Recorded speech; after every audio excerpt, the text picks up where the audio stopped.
know it's strange, it's Saturday and I'm doing a video, but you know, I haven't done one every day this week, so for my audience, as limited as you are at the present moment in time, I will keep to my promise and try and do a video every day of the weekday. Well, today I want to focus on the homeless, because we can all see it, we all see it every day, whether we choose to see it or we choose to ignore it. Is more to the thing. I think people have this kind of thing in their head that the homeless, you know, brought it upon themselves. But, you know, in my own experience, I've met people with mental conditions. That's why they're on the streets. Drug and alcohol abuse has landed them on the streets. Refugees, you know, that have come from their own country of war or disaster here to sleep on our streets. You know, it's not always our fault. You know, I can understand how people can say that alcohol and drug abuse, you know, you deserved it, you chose to take it. But, you know, unless you have these problems, you are only on the outside. Your opinion is only on the outside. I'm not saying that we should have 100% sympathy for people with alcohol and drug abuse, because, you know, they do choose to do it to themselves. But, you know, when you put people in prison for alcohol and drug abuse, you know, you have then broken that person. That person will then forever be known for the stigma, the staple, the label that you've given them. You know, and the people that I've met on the streets recently, they don't want to be on the streets. They've lost their home due to debts, due to the fact of losing their job. You know, yes, there has been a few alcohol and, you know, drug-dependent people.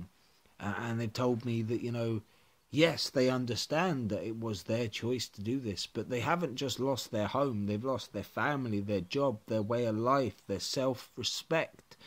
You know, there is nothing left. I saw a video not so long ago of an African-American gentleman who says, how can I better myself? You know, he's a homeless man. When he goes for a job interview and they see him wearing his clothes because he doesn't have anything else, they look at him a certain way and tell him that they'll call him or they send him a letter. How can they do that when he doesn't have a home? He doesn't have a telephone. You know, he doesn't have a way for you to be able to do this. You know, we've lost sight, you know, of this, you know, ivory tower that we've all put ourselves on. You know, we're better than these people. We're no better than anybody.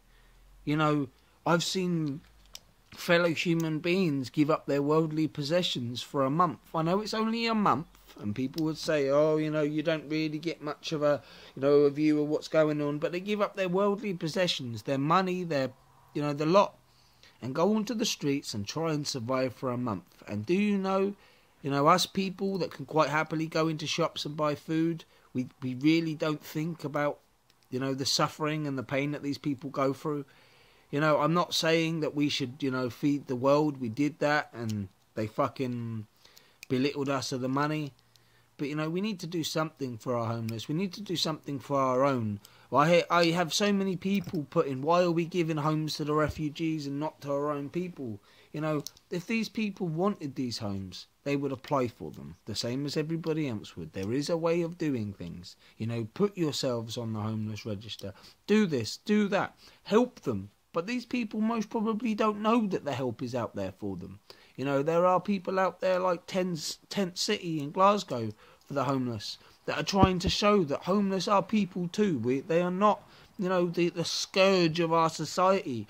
We should raise them up. We should support them. We should be behind them. We should be behind our fellow race to get the best out of themselves. And as usual, guys, have a lovely weekend and I'll see you on Monday.